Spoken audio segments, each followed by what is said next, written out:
It'd probably be Marmite and cottage cheese on a Jacob's cracker. It's already sounding like a hit, isn't it? It's got the all the Everything, element yeah. potential element, everything you could possibly want there.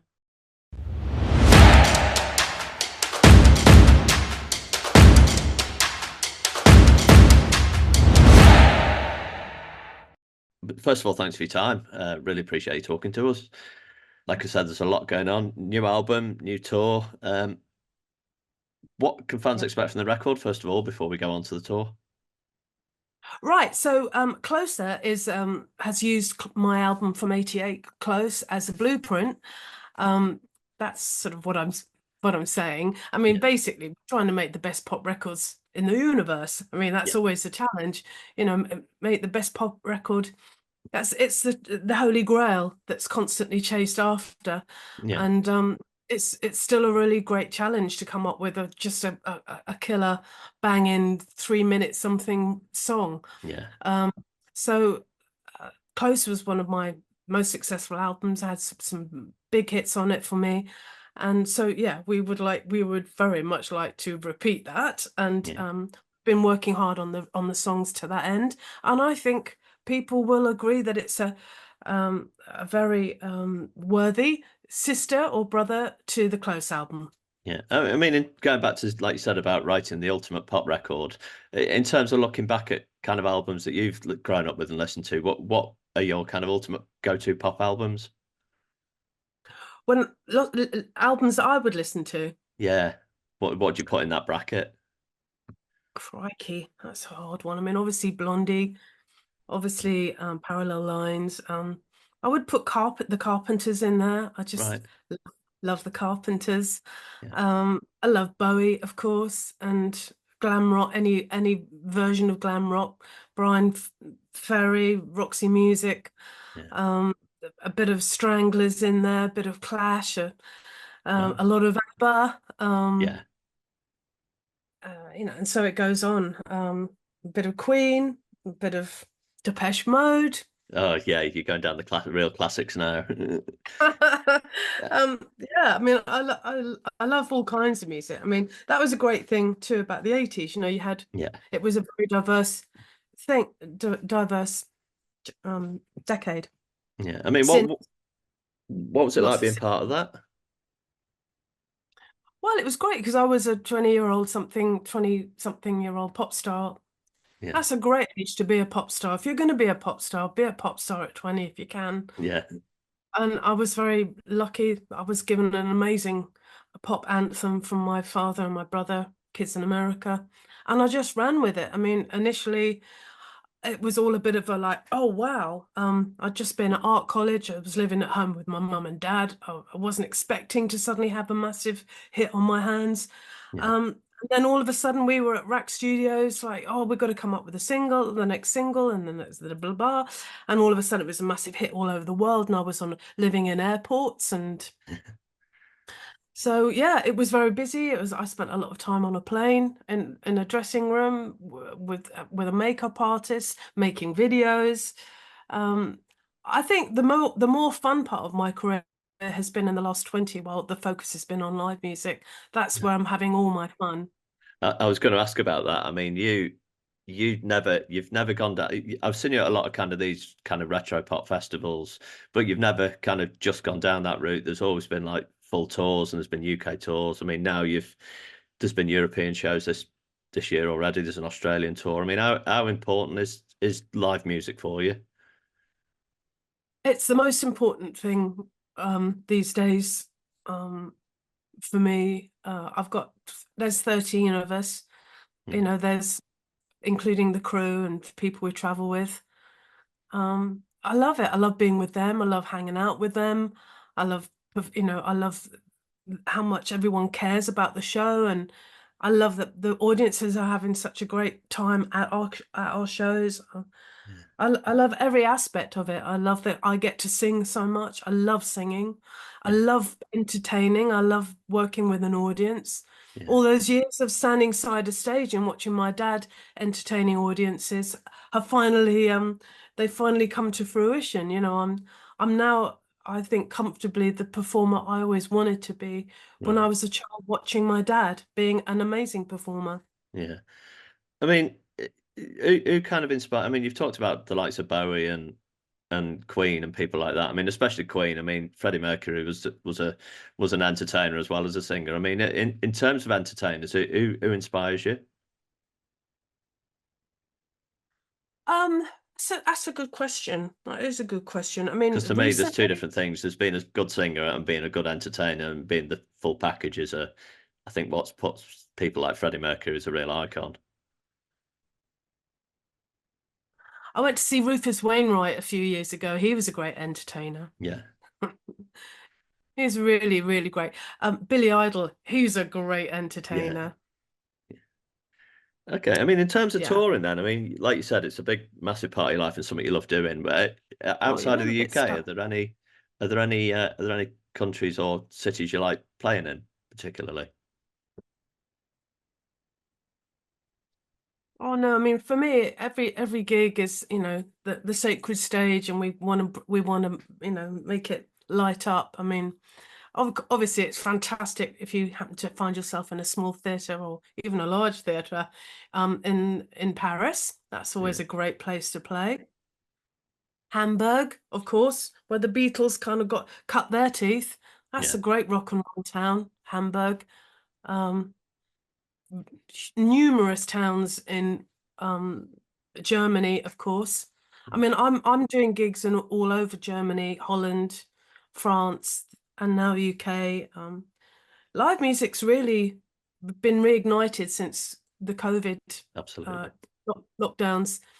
I think everyone, it was, top of the top five things that people miss so much during that time was going to a gig, hanging out with other people, singing the songs to each other, vibing. Um, so yeah, we can really feel that. Live music is where it's totally at these days. Absolutely. Do you remember? I mean, I remember seeing Newton Faulkner was the first gig I went to, kind of back after COVID, and I just remember it was all seated, and I remember him getting everybody up out of the seats, and it was just like, yeah, we've missed this. I mean, do you remember the first time you kind of went back to live music after COVID? Crikey. When would that have been? Because we had a greatest hits tour that got cancelled. Yeah, So when so that was, yeah. So when we started doing that, um, we were all over the place. I mean, yeah, the energy during that time was phenomenal, yeah, really phenomenal. Um, I would, it'd be hard to pick one because we had a huge European tour, and UK. It would be hard to focus on one. yeah. I mean, Um, did you notice a difference though when you came back to, like you said, I mean, the energy and the fact that people have missed it, and your shows have always been a big, every time I've seen you, it's always been a big party. Did you notice yeah. anything different when you came back in terms of, I think generally speaking, yeah, we have noticed that there's a lot more people having the best time of their lives, and it's really obvious that they have missed being together and being part of an audience. There's a real tangible joy that comes from an audience standing in front of you. yeah, You can see it on the smiles on their faces. yeah, You can see it on the way they react to what you're doing. Um, yeah, it's very hard to put into words but when you're on stage and you're looking at the crowd, you can feel it. yeah, Yeah. definitely. Okay, I mean, just going back to, like you said, you've got UK dates, you've got European dates, you're going to Australia again. You talked in an interview, I think before the last album, about kind of taking a break away from pop and just kind of going to normal life. Do people still recognize you in the street when you're kind of just wandering around? Well, it depends what I'm wearing and if I've got my lipstick on. I know the feeling. Um, so it's quite good. I have a sort of an anonymous sort of um look about me sometimes when I scrape my hair back and don't put any makeup on. People don't tend to notice who I am. Sometimes they do, which is really not the best. If you're in the middle of Tesco's trying to buy loo rolls and someone wants to do a selfie, Yeah, it's it's not what you'd like in an ideal world. yeah, But but I always feel very, very privileged, anyone wanting to have their photograph taken with me. So I always apologize. I said, well, yeah, you can have a picture if you want, but I don't think anyone will recognize me. Um, so I have the public are just charming with me. People often ask me, oh, do you have, is it awkward, people stopping you? Do they say stuff? My experience is that people are just have been so generous and lovely to me. Yeah, But it kind of what it breaks my heart almost how delighted they are to bump into me sometimes. yeah, I don't. It really is. It's overwhelming. yeah. I mean that going back, I mean you like I said, you were a like you said, I mean you were a pop icon in the 80s. You know, you mentioned Kim Wilde, everybody knows who you are. Um and, like people like me grew up with you. Obviously, there's people now have children, have grown up. Do you see that in your audience? Do kind of like parents bringing their kids along to Kim Wilde shows, and is there a change in your audience? And what does that feel like? Yeah, it's really interesting. I've noticed it more and more in the last decade as well, and what say the last 5 years, because my memory's not that great. Is that the Um, feeling? but certainly we all notice it. We see incredibly young people down at the front. You know that they are the kids of some of the adults who are coming, and they're having a ball. Sometimes you see a sort of you might see like a sulky teenage boy looking a bit like he'd rather be anywhere else. And Yeah, then by the end of the gig, you can see him jumping up and down to kids in America and thinking, actually, you know what, this is all right. yeah, Yeah, yeah. You win them over. I think as a live band now, we win people over. We win hearts and minds. They don't know what to expect, some of them. Yeah. But by the time they leave, they're thinking, yeah, I would definitely go back to another Kim Wilde gig. Which is, I mean, it must be a huge compliment as an artist. I mean, your music is essentially timeless. You know, these, Well, there's been a great diversity to it, and that's reflected in our love of music, yeah, diverse love of music, and from all genres, and just a love of. I call it pop music. You can call it what you like, but I call it pop music. But yeah, no, that sort definitely, of covers everything, including Metallica. yeah, Yeah. So yeah, just that the joy of sharing that with people hasn't diminished. It's got yeah, stronger and stronger. Yeah. yeah. I mean, going back to what you talked about earlier about writing the kind of ultimate pop. I mean, what we've talked about the classics, we've gone back to Bowie and Queen and the Stranglers and all of that. What about modern pop music? And you kind of, especially, I mean, you look at the success of somebody like Taylor Swift at the moment, and the kind of, especially touching on the diversity, the range of people she's hit with. I mean, what do you think about that? I mean, do you follow much kind of modern pop? Yeah. I love the Tortured Poets Department. I think it's a fine, fine pop album. Yeah, Um, it's really impressive. And I fell in love with Fortnight. I just thought it was such a great track. right. And it starts off with that 80s pulse. And I thought this sounds really cool, Yeah, really cool. And then I love the lyric, I love you, you're ruining my life. As soon as I heard that, I thought, oh, this is going to be a classic. yeah. Um, so yeah, I turned into a Swiftie Have just you? on that. Yeah, I didn't know much about Taylor Swift until then. Yeah, And then when I heard Fortnite, I became a Swiftie. right. Okay. I mean, what about the rest? I mean, what about somebody like, I don't know, like Billie Eilish or somebody like that, who's a very kind Yeah, of the other end I of the, love. Yeah, because of course Billy works with her brother as well, yeah, and and her stuff. A lot of it is a lot more dark and perhaps a bit more complicated at times. I don't know, but perhaps not. I don't know. I mean, she just is her own thing, yeah, and she has a beautiful voice, a beautiful way of telling a story. There's a darkness to Billy that I don't think Taylor quite has, but that's not a criticism. It's just an observation. yeah, And and but I find them both really fascinating artists, yeah, and there's room on my phone for both of them. yeah, definitely. I mean, and one thing I saw Cheryl Crow the other couple of weeks ago, and she made a comment that she'd watched one of the support bands. I can't remember who it was, but she said she kind of felt like when kind of the mantle for pop music got handed over to the younger kids, it was in good hands. I mean, going back to what you said about recently about Taylor Swift and Billie, do you think kind of pop Yeah. music's heading over into good hands, or because Yeah. there's a lot of criticism of it about it being all kind of automated and the whole it's all computerized now and AI, but there's still artists like Taylor Swift and Billie Eilish. Do you think it is kind of being passed over into good hands? I think it will be because people will always respond with their gut to artists who are authentic Yeah, and who love their craft and want to present it in the most authentic way. And yeah, that's what both those artists are doing, and that's why they're so successful. yeah, Um, so yeah, I think pop music is infinite somehow. yeah, So much has changed in the music industry, but still everyone wants to hear a 3 minute something song. yeah, Now, I find that really interesting. I mean, obviously, if you get the albums, there's longer songs on albums, but generally, if you think about how the music industry has changed from when I was listening to music in the very early 60s, and now we're in 2024.